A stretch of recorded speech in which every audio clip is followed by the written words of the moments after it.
അധ്യായം 5 ബാക്കി ഭാഗമാണ് ഇവിടെ ചൊല്ലാൻ പോകുന്നത്.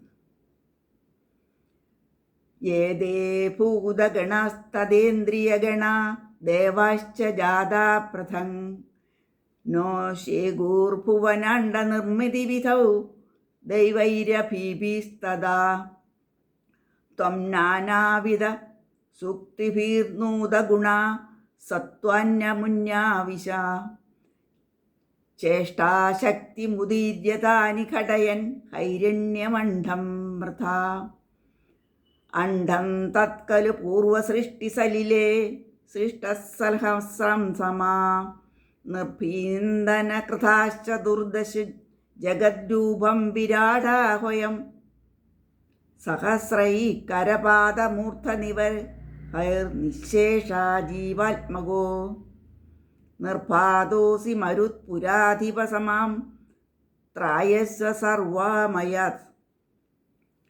അതായത് ഇതിൻ്റെ അർത്ഥമാണ് കേട്ടോ ഞാൻ പറയാൻ പോകുന്നത്.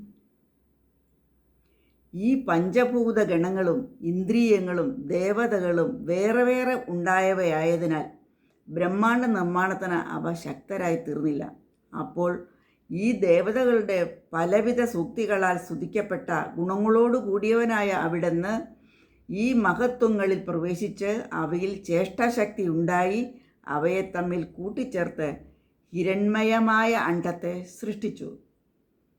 ആ അണ്ഡമാകട്ടെ ആദ്യം സൃഷ്ടമായ കാരണജലത്തിൽ സ്ഥിതി ചെയ്യുന്ന അനന്തരം അങ്ങ് അണ്ഡത്തെ വിഭജിച്ച് 14 ലോകങ്ങൾ രൂപം പ്രാപിച്ച വിരാട് എന്നു പേരുള്ള സ്വശരീരം സൃഷ്ടിച്ചു.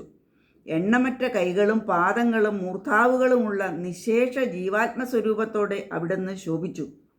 അപ്രകാരമുള്ള അല്ലയോ ഗുരുവായൂരപ്പ, അവിടുന്ന് എല്ലാ രോഗപീഠകളിൽ നിന്നും അടിയനെ രക്ഷിക്കുന്നു.